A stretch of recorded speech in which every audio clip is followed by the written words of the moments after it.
welcome. I am the Suit&Tie Dip&ChewGuy, and it is 2:15 in the morning, and I just got back to my desk here. So, what is going on? Well, I will tell you. What is going on is I'm realizing rather quickly here that I need some sort of planning backdash format for these Hangout videos.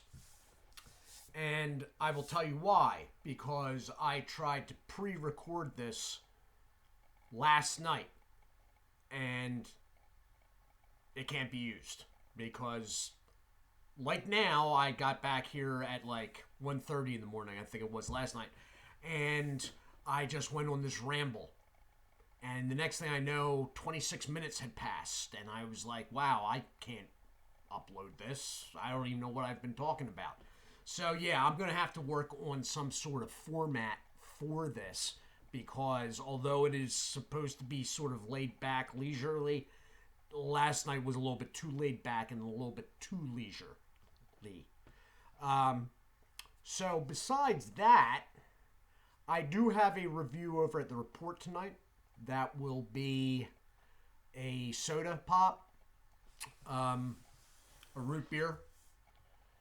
The Report will be getting a name change as soon as I am allowed to change the name. The reason for me not being able to now is there was an early name change. Originally, because I didn't have the forethought to look on YouTube and punch in the name, The Report, originally it was just The Report. It was only for like a day.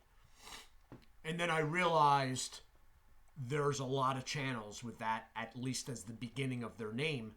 So I changed it to the Report with Suit&Tie, Dip&ChewGuy. Well, the initials, which it is now. Unfortunately, because of that early name change, they're blocking me from changing again. They told me how long. It's a couple more weeks still, which is fine because I haven't decided what I'm going to change it to. But there's a lot of reports. Even with my name after it, it's going to be lost in the shuffle. So, I sort of need it to be a part in a way for outside people that aren't on this channel. So I'm going to attempt to make it such. Tobacco-wise, I am thinking about next Thursday, number one, having this more formatted, but also doing a non-nicotine alternative that I did not realize I had. I'm doing it because I'm interested how close they got to flavor on it. So there will probably be a short review that will be added to the alternatives playlist. I will most likely do that next Thursday night after this. What else? Certification. Now Joe Biden is president-elect.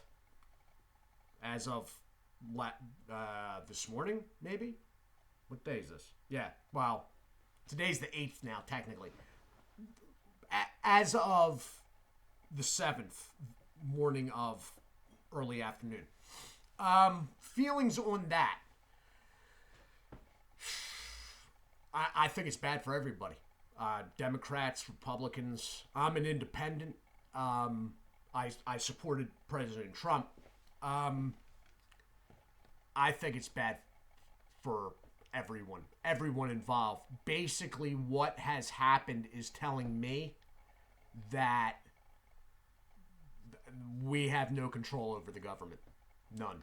Now, I realize Democrats and people that hate President Trump will be happy with the outcome. I get it.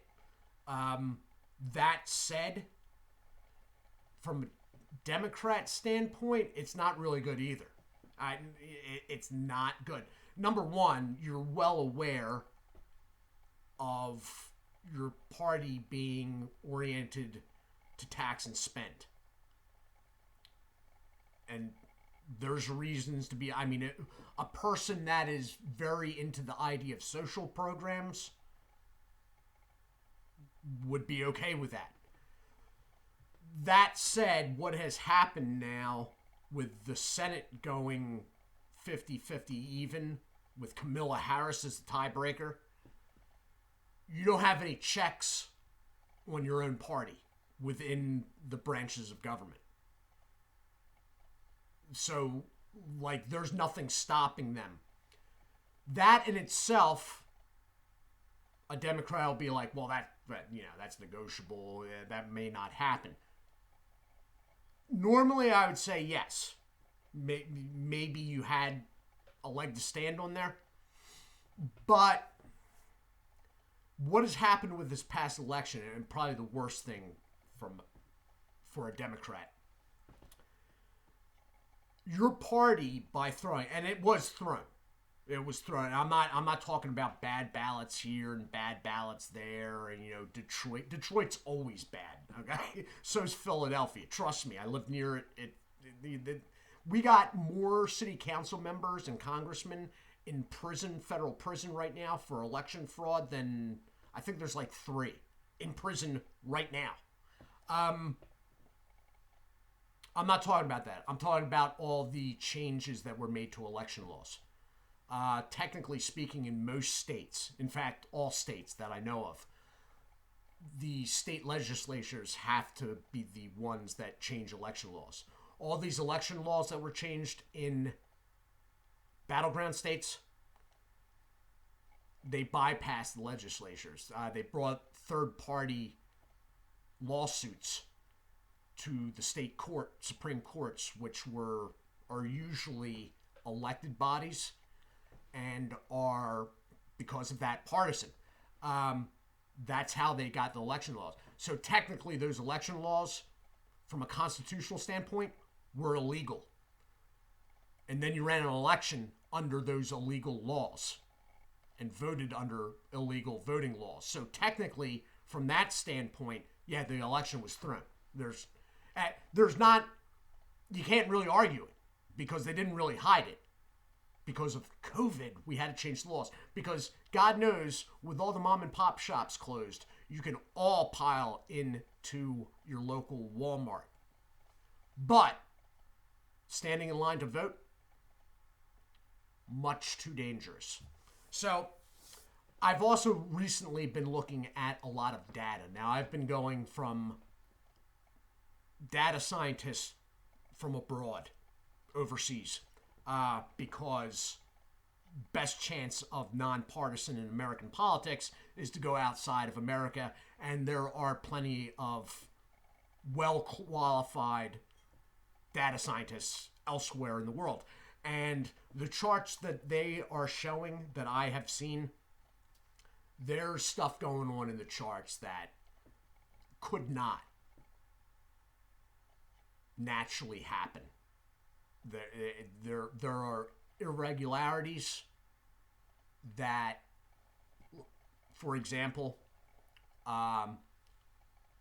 graph charts where voting stops or counts stop at the same time in multiple states. And then there's huge jumps for Biden. And sometimes Trump actually starts going negative. Like, what? Like, it's just, it's a given. But what I was getting at is, from a Democrat standpoint, this is not good for the Democrat, not the Democrat Party, the Democrat voter. It's not good because basically, now that this has been set as a precedent, they don't need your vote anymore. What do I mean by that? They literally, any particular Democrat voter, they don't need you. They don't need your vote. They got that covered. Don't worry about it. Like, which gives you absolutely no leverage over your own party, your own politicians, the people that you vote for. You can't go to your, representative and be like, you know what? I really don't like the direction things are going here. He's going to be like, oh, really? And, well, what would you suggest? Well, we got to correct course, Or, I may have to take my vote elsewhere. And he's going to go, or she, take your vote elsewhere.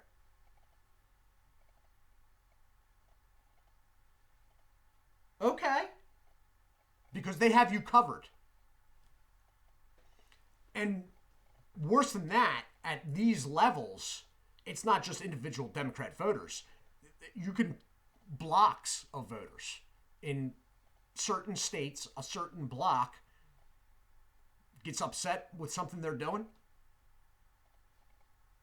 They don't need them. So that's not good. I mean, and from a democracy standpoint, that is not good, obviously. On the Republican side, listen, the objections to the electoral votes, they're just flat out lying. Republicans are lying about it. There were 13 senators and then upwards of 90 House members. Now, to make an objection, you need one House member and one senator. You object, they break for 2 hours. Because the Democrats have the House, it wouldn't be, it'd be voted down. They'd come back. Then another senator, that's not what they did, though, because that would have lasted it out for days. And had they lasted it out for days, they had to make it to the 18th. If they're able to make it to the 18th, then it would automatically kick the election to a contingent election, in which case the contingent election, Donald Trump would most likely win. But that's not what Republican representatives and senators did. They did one senator and 60 representatives, and then all the rest of the senators and any remaining representatives, and it was done. The only reason it lasted until the next day was because the Capitol building got stormed. And now we're supposed to all be like horrified and outraged. The worst thing about the Capitol being stormed was the woman died. And she was killed by somebody employed by the government. Besides that, you had some Antifa people, and they were there. The guy in the buffalo headdress, he's from Arizona. He's, I don't know, he might be the Tempe Antifa branch. It might be Phoenix. I can't really remember. There was another guy off to his side. Again, same branch, Antifa, Arizona. I recognized at least one person from Insurgency USA or Insurgents USA. Most of the people were Trump supporters. The ones all walking around the Capitol taking pictures, they were Trump supporters. Should they have been in there? No, they should not. Should they have sat in chairs? No, they should have not. But the ones breaking windows and climbing like in the Senate chambers and whatnot off the woodwork, those, nah. So that was sort of a setup, which I sort of expected as soon as I saw it happening. Look, our inner cities burned for months on end during the summer. And now I'm going to have Mitch McConnell lecture me about the sanctity of... Look, Mitch McConnell can go kick rocks, okay? That guy and the Republicans in general right now, I'm going to tell you what I'm going to do. Personally.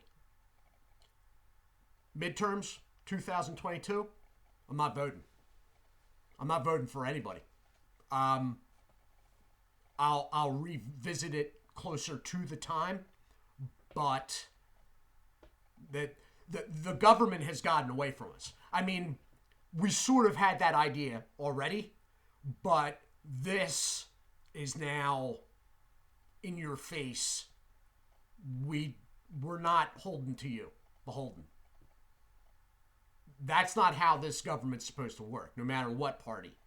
Your representative answers to his constituents. All right? That's how it's supposed to work. Whether you're Democrat, Republican, technically speaking, if you're a Democrat and your Republican representative, or your representative is Republican, he should still, in some way, shape, or form, be beholden to you. You're one of his constituents, whether you voted for the person or not, and vice versa the other way.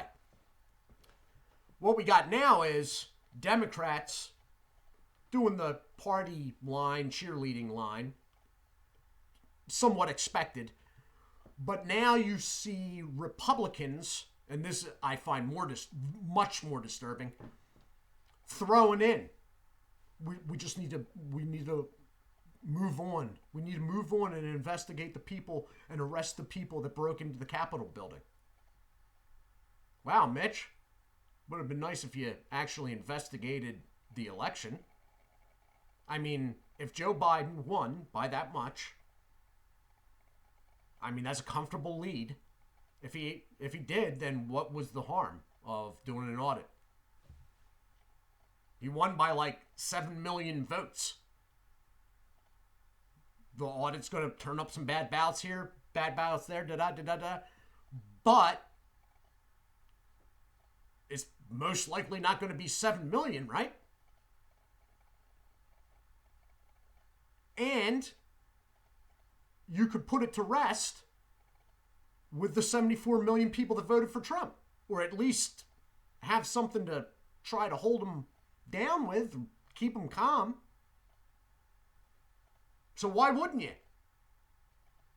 Because of the cost of it? You just sent $10 million to Pakistan, an Islamic country, for gender studies. Has anybody seen women in Pakistan lately? Half of them are walking around dressed up like contractor bags. Yeah. Okay, I'm done.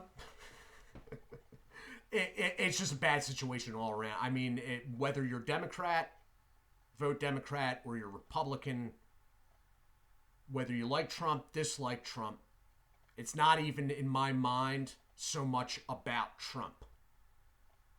In all likelihood, he'll be president again in 2024. Democrats, just brace yourselves now. It's about a government, both parties, seemingly of the idea that they're not answerable to us. And, you know, you go back and do whatever you're doing. We got this. Don't worry about it. We'll let you know if we... Just don't worry about it. We're good. So, the Republicans are just... it's terrible. It's like they think Trump's out the door. They're like... Trump's not even out the front door of the candy store yet, and like looting has begun. It's like, yeah, really? Anyway, so I'm just sort of I'm disgusted with the whole thing. The failure of the courts, of our supposedly our representatives. It was basically like a big show thing. The whole, contesting the electors. It was done, it's almost like they're having shits and giggles over this. So, the courts, that's a whole nother thing. I'm not even going to get into that right now. But the courts, everybody, the courts threw all the cases out. Yeah, the courts threw all the cases out without looking at any of the evidence. I'm sorry. One court actually looked at the evidence. Wisconsin. Do you want to guess what happened? Trump team won that one. Unanimously. Good grief, what happens to my language in the middle of the night? Anyway, so, yeah, I'm sort of disgusted with the whole thing. I'm disgusted with Google, YouTube, Facebook. I left Twitter weeks ago. The whole thing has left sort of a bad taste in my mouth. I'm disgusted that the Democrats put up Biden and Kamala Harris. Like seriously, I mean, you don't have to admit it to me or anything, obviously. But, like, were any Democrats happy about this? You got a bumbling, senile old man that may have dementia. And Kamala Harris, which is, I mean... mediocre at best. The only thing that stand out about her is that she may be insane. I mean, look at what she believes on certain topics, and you're like, oh, what? Like, you know. So, like, if I was Democrat, I'd be like, dude, this is what you came up with? 4 years of Trump, and this is what we came up with. But see, they didn't have to do anything better than Joe Biden. They didn't have to give you a real candidate that had some policy that you cared about. They didn't need to do that because it was already locked up. Anyway, so I am going over to the report right now, and we're at 20-some minutes again. Good God. Okay, well, this one's going up. I'm going to go do a root beer review of some, I can't even remember what the name of the stuff is offhand, to tell you the truth. It's by some small beer like regular beer manufacturer in Louisiana. So that should be interesting. Something that my brother-in-law got me, who has been supplying a lot of the pops recently. Anyway, I do hope you all are well. Sorry about this turning into a long ramble again. I will come back next Thursday with something a little bit more formed and thought out. And I'll make sure that I get back here earlier than 2:45 in the morning. I do hope you are all well. Do take care of yourselves. And as always, God bless.